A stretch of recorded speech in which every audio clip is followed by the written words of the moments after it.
Ibu-ibu, bapak-bapak, saudara-saudara hadirin yang saya hormati. Tajuk awalnya, umatku hanya bisa baik dengan ilmu dan harta, dengan pendidikan dan ekonomi. Kita hidup karena harapan. Kita ingin anak-anak kita lebih baik daripada kita. Dan untuk itu kita orang tua berkorban agar mereka bisa melanjutkan pendidikan. Ibu-ibu, bapak-bapak, saudara-saudara hadirin yang saya hormati. Tidak cukup membangun madrasah hanya dengan ilmu, wal mal, juga dengan harta. Sebab itu di dalam kitab Durratun Nasihin ada riwayat nanti di akhirat. Ibu-ibu sudah pernah ke akhirat? Belum sama. Mau ke akhirat? Mau ke akhirat? Kalau mau saya daftar, besok berangkat. Ibu-ibu, bapak-bapak, saudara-saudara hadirin yang saya hormati. Di akhirat, menurut kitab Durratun Nasihin, ada 4 golongan manusia bertengkar di depan pintu surga. Masing-masing mereka merasa punya hak masuk lebih dahulu ke dalam surga. Haji mabrur, orang mati syahid, ulama, dan orang kaya yang pemurah. Bertengkar. Kata yang haji mabrur, saya lebih dulu masuk surga, I am the first. Ibu-ibu, bapak-bapak, saudara-saudara hadirin yang saya hormati. Kata yang pemurah kaya, tidak mungkin, saya lebih dulu. Bertengkar. Kata yang mati syahid, tidak bisa, saya lebih dulu. Akhirnya Allah mengutus malaikat Jibril.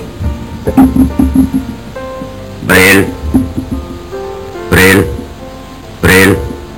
Ini bahasa Zainuddin, di hadisnya tidak begitu. Jangan nanti kok ini tidak bril sih. Ini bahasa Zainuddin, Pak. Jibril, baik ya Rabb. Coba kamu turun. Tanya itu, kenapa mereka bertengkar di depan pintu surga? Cepat. Ibu-ibu, bapak-bapak, saudara-saudara hadirin yang saya hormati. Oke, bos. Ini juga bahasa Zainuddin. Turun Jibril. Saudara-saudara, kenapa bertengkar di sini? Ya Jibril, maafkan. Kenapa? Setiap kami merasa punya hak lebih dahulu masuk ke dalam surga. Oh, begitu. Iya. Oke. Apa yang menyebabkan tiap kamu merasa punya hak lebih dahulu masuk ke dalam surga? Coba saya tanya, amal kamu satu-satu. Kamu yang pertama, apa? Jibril. Saudara? Ya. Saya ini. Nah, kenapa kamu merasa berhak lebih dahulu masuk surga? Ibu-ibu, bapak-bapak, saudara-saudara hadirin yang saya hormati. Saya waktu di dunia itu pergi haji.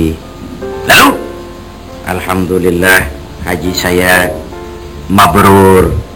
Kemudian katanya orang yang hajinya mabrur itu masuk surga lebih dulu dari yang lain. Kata siapa? Kata ulama. Ibu-ibu, bapak-bapak, saudara-saudara hadirin yang saya hormati. Saya dengar syarahan begitu. Jadi yang memberitahu kamu ulama? Iya. Nah, kalau begitu jangan mendahului orang yang memberitahu kamu. Yang memberitahu kamu ulama kan? Betul. Ulama dulu, kamu belakang. Minggir. Nggak tahu diri kamu. Ibu-ibu, bapak-bapak, saudara-saudara hadirin yang saya hormati. Kamu yang berikutnya apa amalan kamu ketika di dunia? Ya Jibril. Saya itu waktu di dunia berjuang membela agama, perang menghadapi orang-orang kafir. Saya gugur bersimbah darah, ikhlas karena Allah. Katanya orang mati syahid masuk surga lebih dulu dari yang lain. Kata siapa? Kata ulama. Juga waktu syarahan saya dengerin begitu. Ah, kamu sama dengan yang tadi. Mundur, belakangan. Ulamanya duluan. Jibril, saya waktu di dunia diberikan amanah berupa harta. Lalu Harta itu saya belanjakan di jalan Allah. Katanya orang kaya pemurah masuk surga lebih dulu dari yang lain. Kata siapa? Kata ulama. Kalau begitu sumbernya jelas. Ulama, kamu masuk lebih dulu. Ini yang lain belakangan. Ibu-ibu, bapak-bapak, saudara-saudara hadirin yang saya hormati. Ulamanya, ulama yang tahu diri. Ulamanya, ulama yang tahu diri. Kata ulama, ya Jibril, memang benar. Itu yang mati syahid, yang haji mabrur, yang kaya pemurah, saya yang memberitahu. Saya yang mengajari mereka. Tapi terus terang saja Jibril, saya ini bisa jadi ulama. Itu karena dulu ada orang kaya bangun madrasah namanya Al-Junaid. Saya belajar di situ sampai saya jadi ulama. Itu karena orang kaya bangun madrasah. Kalau tidak, sulit saya jadi ulama. Ibu-ibu, bapak-bapak, saudara-saudara hadirin yang saya hormati. Jadi bagaimana? Biarlah orang kaya pemurah masuk surga lebih dulu. Saya ikut menyusul. Asbabun nuzulnya karena dia saya jadi begini. Malu kalau saya harus masuk surga lebih dulu dari orang kaya pemurah tadi. Dia belikan saya kitab, dia bangunkan madrasah, saya belajar di situ. Kalau memang begitu permintaan kamu, oke, silakan. Kamu orang kaya pemurah, masuk lebih dahulu. Ini yang ulama ikut. Jadi bapak-bapak, ibu-ibu, walaupun kita bukan ulama, ada harapan masuk surga lebih dulu dari ulama. Kalau madrasah Al-Junaid dibantu. Sudah jadi ulama tidak, bakhil. Pakai apa ke surganya itu? Ibu-ibu, bapak-bapak, saudara-saudara hadirin yang saya hormati. Saya kembali kepada awal pembicaraan tadi. Misi Islam menyelamatkan manusia dari kebodohan. Yang ingin meraih dunia harus dengan ilmu. Yang ingin menjangkau akhirat harus dengan ilmu. Yang ingin dunia dan akhirat juga harus dengan ilmu. Man arada dunya fa'alaihi bil ilmi, wa man arada al-akhirata fa'alaihi bil ilmi, wa man aradahuma fa'alaihi bil ilmi. Ibu-ibu, bapak-bapak, saudara-saudara hadirin yang saya hormati.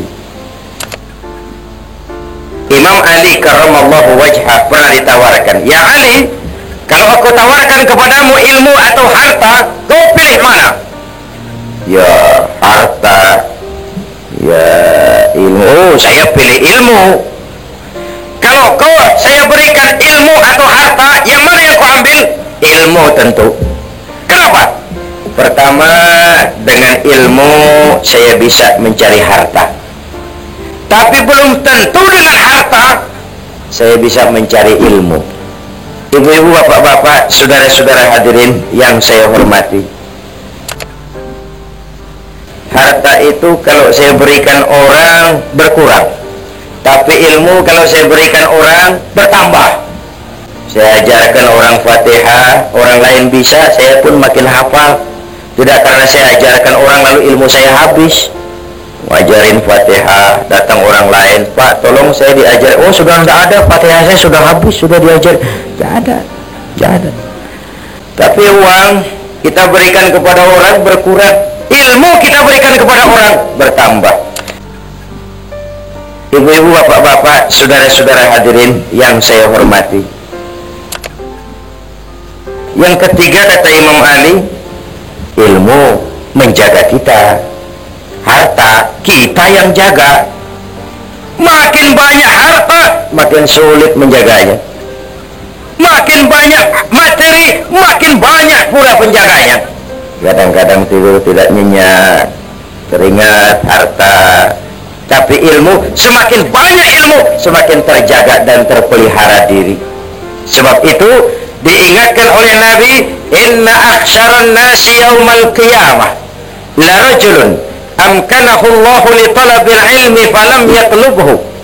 Orang yang paling menderita, orang yang paling rugi di akhirat nanti, orang yang oleh Allah diberikan kesempatan menuntut ilmu tapi tidak digunakan kesempatan itu dengan sebaik-baiknya.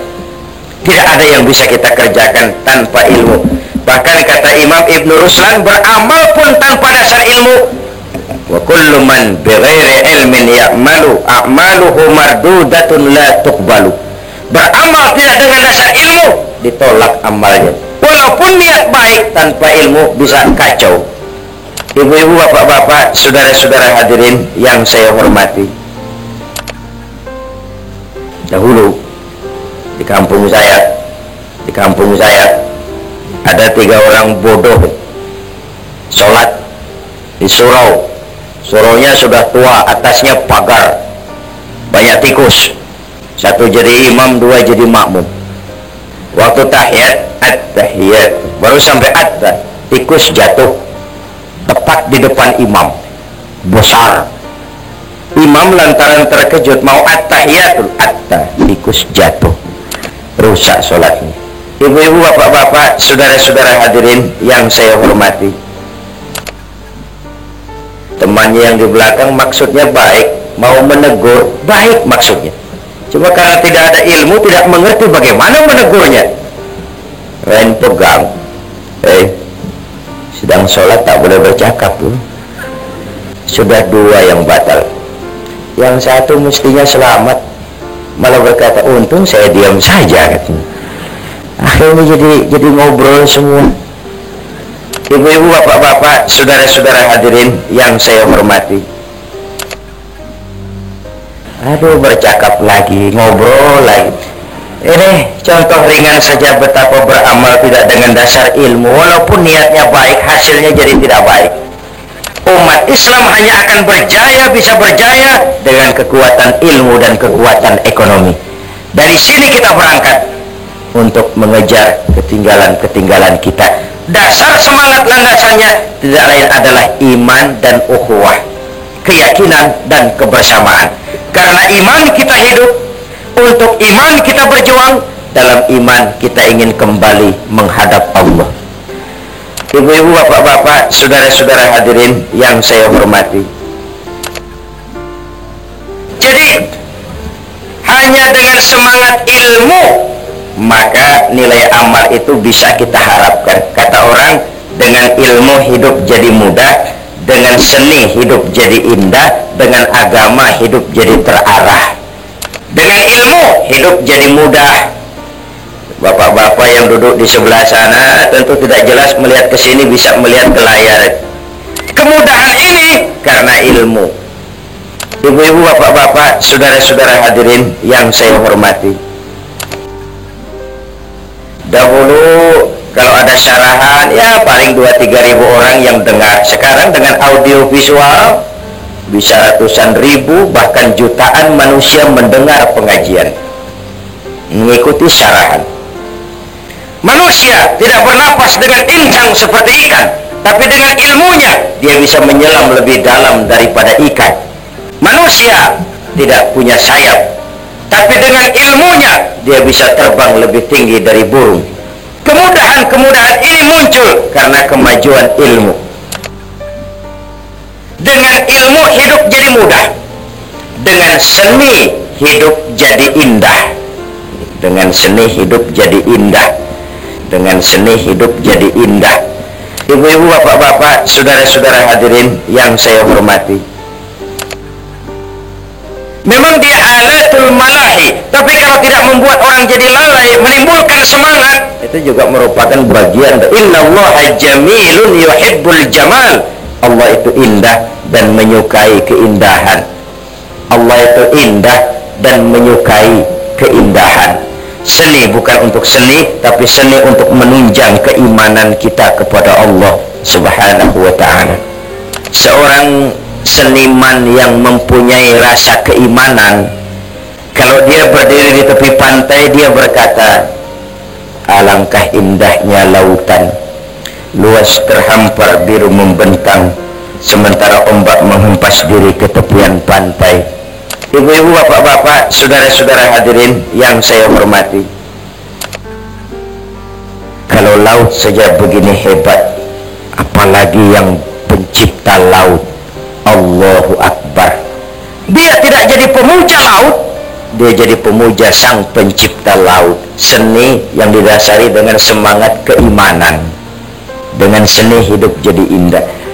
Dengan agama hidup jadi terarah. Tanpa agama, ilmu dan seni bisa membawa kesengsaraan kepada manusia. Tanpa agama, ilmu dan seni sering bikin malapetaka bagi manusia. Umatku hanya bisa jadi baik dengan ilmu dan harta. Kalau ilmu konteks kaitannya adalah keimanan, maka harta adalah kebersamaan. Ibu-ibu, bapak-bapak, saudara-saudara hadirin yang saya hormati, yang saya katakan tadi, ringan harus sama kita jinjing, berat harus sama kita pikul. Kalau kita mau rukun, kompak, bersatu, tidak ada yang tidak bisa kita kerjakan. Tapi kalau berpecah belah, apa yang bisa kita lakukan? Hendaklah kamu selalu berjamaah, rukun, kompak, dan bersatu. Sebab serigala hanya akan memakan kambing-kambing yang berpisah dari rombongannya. Serigala hanya akan memakan kambing-kambing yang berpisah dari rombongannya. Carilah dunia, carilah uang, carilah kedudukan, tapi jangan tujuan. Itu sekadar alat untuk menunjang ibadah kita kepada Allah Subhanahu wa ta'ala. Ibu-ibu, bapak-bapak, saudara-saudara hadirin yang saya hormati, membantu madrasah berdamai buat madrasah, kalau bukan iman yang jadi tuntutan, sulit, berat. Sebagaimana hijrah Nabi dan sahabat ke Mekah, apa nak dicari? Menempuh gurun pasir yang gersang dan tandus, meninggalkan kampung halaman tempat di mana mereka dilahirkan dan dibesarkan. Harta yang dibawa sekadar yang mungkin dibawa. Seluruh keluarga yang berbeda akidah terpaksa to say goodbye, my dear. Ibu-ibu, bapak-bapak, saudara-saudara hadirin yang saya hormati, 450 kilo Mekah Madinah. Kalau siang panasnya membakar kulit, kalau malam dinginnya menusuk ke tulang sumsum. Apa yang mereka cari? Jawabannya sama dengan kalau saya berkata, Bapak Ibu malam ini datang ke sini. Apa yang dicari? Cuma sekedar ingin melihat makhluk bernama Zainuddin? Tidak. Tidak. Iman. Karena iman, Nabi dan sahabat meninggalkan kampung halaman. Karena iman, mereka tinggalkan harta benda. Karena iman, mereka pisah dengan semua keluarga. Kalau iman sudah bicara, yang jauh terasa dekat, yang lemah jadi kuat, yang takut jadi berani. Kalau iman sudah bicara, sengatan terik matahari laksana sinar bulan purnama. Kalau iman sudah bicara, penjara bisa lebih indah dari istana, bahkan tali gantungan laksana lambayan tangan bidadari. Ibu-ibu, bapak-bapak, saudara-saudara hadirin yang saya hormati, itu yang dirasakan Abdul Qadir Audah, itu yang dirasakan Hasan Al-Banna, itu yang dirasakan Sayyid Qutb pada saat naik tiang gantungan. Karena iman, tiang gantungan laksana lambayan tangan bidadari. Karena iman kita hidup, untuk iman kita berjuang, dalam iman kita ingin kembali menghadap Allah. Benteng pertahanan iman termasuk Madrasah Al-Junaid yang kita menjaganya dan mewariskannya kepada anak-anak kita. Maka mantapkanlah keimanan dan pupuklah terus semangat kebersamaan.